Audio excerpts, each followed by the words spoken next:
Hello, everybody. This is Dan Stolbarger. Welcome to our Middle East update. It's May 8th, and we're going to look back upon the events that have transpired this week in the Middle East. And again, just a reminder, if you would like the PDF PowerPoint that accompanies this presentation, the PDF notes, they're available on our YouTube page. There should be just a link for that. So let me step off to the side here and let's get started with our news bites for this week.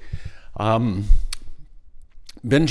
Netanyahu has vowed that there will be blows in response to the Iranian-sponsored Houthi missiles, the assault that transpired on Ben Gurion International Airport, Tel Aviv on Sunday, and already we've seen quite the response from Israel, taking out the major airport in Yemen. And according to Bibi, you ain't seen nothing yet. So we're going to kind of keep our eyes on what's next as far as that goes.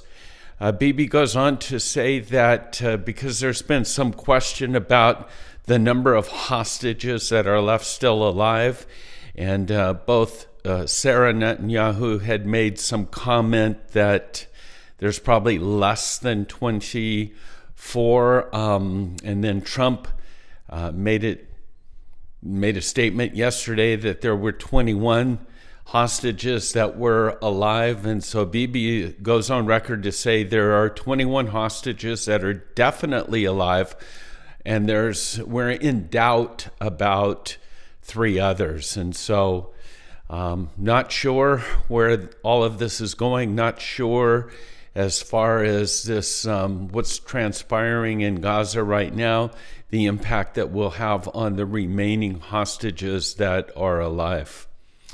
The Trump administration, their officials are discussing with Israel the possibilities of a U.S.-led temporary post-war government in Gaza. So, no PA, and no rebooting of Hamas in any sort of way, no other Arab countries. Bottom line, it's being floated that the U.S.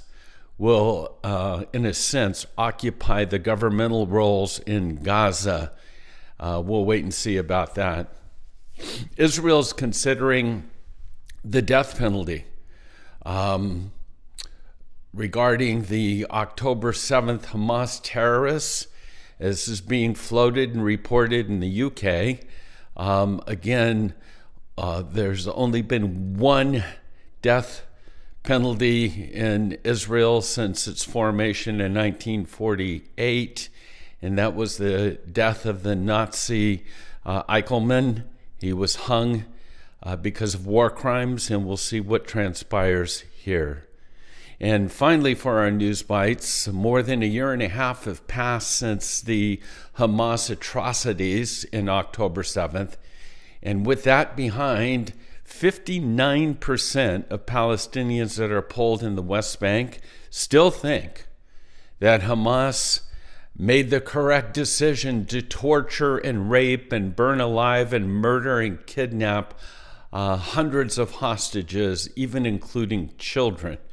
And that, again, is according to the most respected Palestinian polling agency, 59%.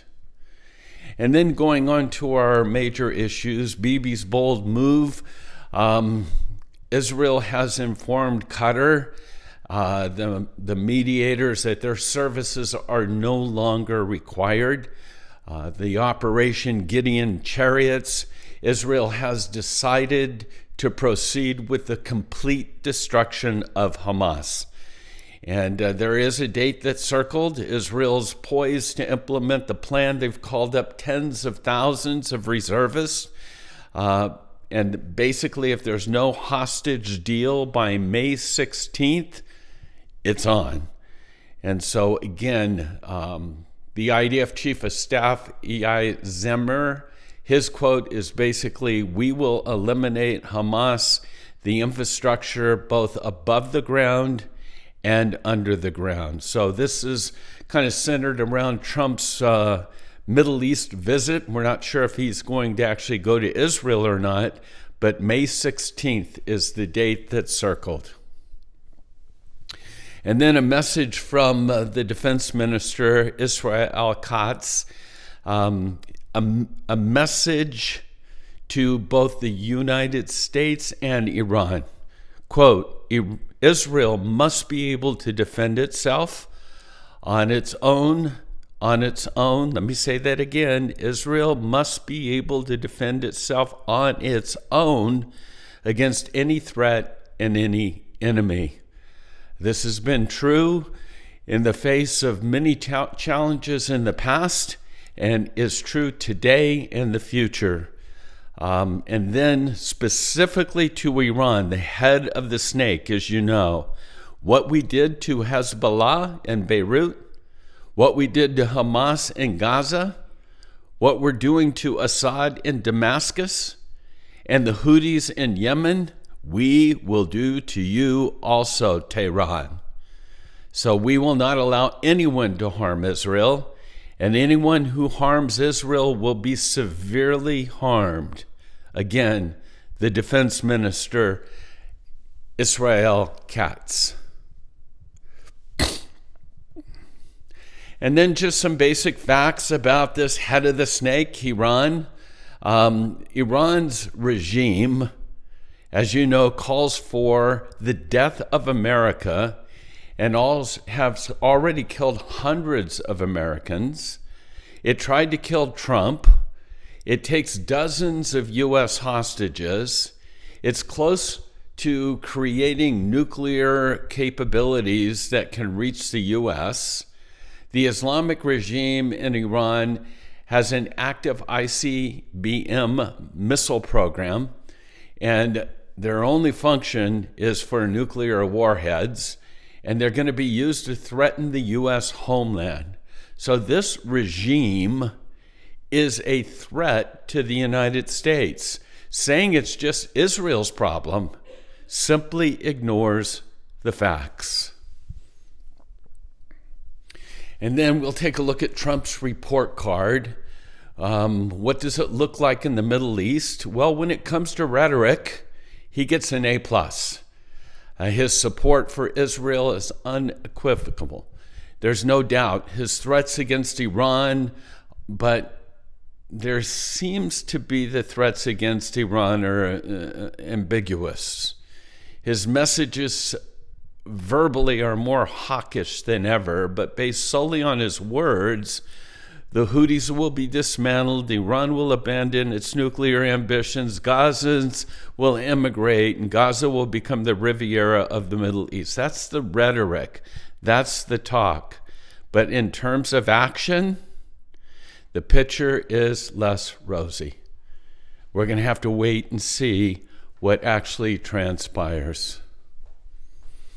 And then Trump, Israel, and the Saudis.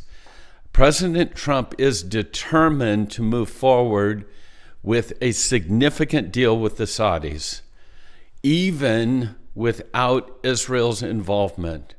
If this takes place, the ceasefire agreement with the Houthis seems to just be a prelude. And if Israel doesn't come to its senses, even the so-called Trump deal of the millennium will happen even without it. So there seems to be some gap between the Trump and the Netanyahu administrations.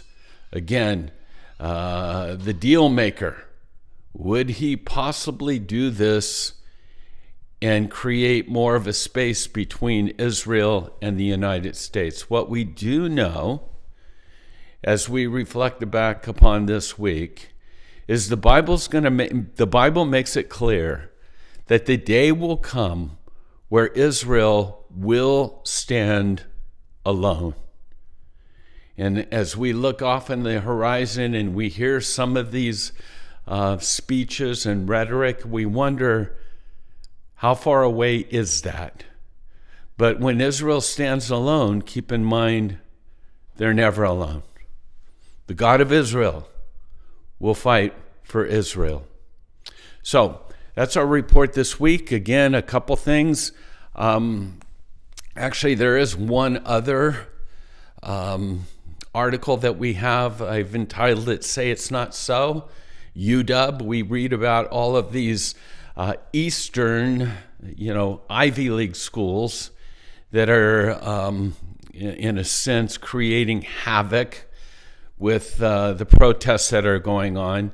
Well, it's come to the West Coast as well. A pro-Hamas student group calling itself Super UW has commandeered the University of Washington's engineering building. They did that on Monday night. Their quote, "We're taking this building amidst the current and renewed wave of the student intifada, following the uprising of student action for Palestine after the heroic victory of Alaska flood on October 7th. You call that a heroic victory?" And it goes on to say, because of the relationship between UW and Boeing, and Boeing manufactures the F-15 fighter jets, the Apache helicopters, Hellfire missiles, etc., the student group is, in a sense, waging protest. UW, say it's not so. Okay, so that is our reports for this week. Again, a reminder, we are hosting Amir Safati up here 2 nights now. The July 1st event is completely sold out, and we have a few tickets that are left for the July 2nd event. If you're interested in hearing from Amir in person, go to our website and get your tickets right away for this second night, July 2nd. And then finally, we have our upcoming tour that's filling up. We can't wait to get back to Israel. We call it The Land, the People, and the King. And all the information's on our website, October 30th through November 9th. Super excited about this trip.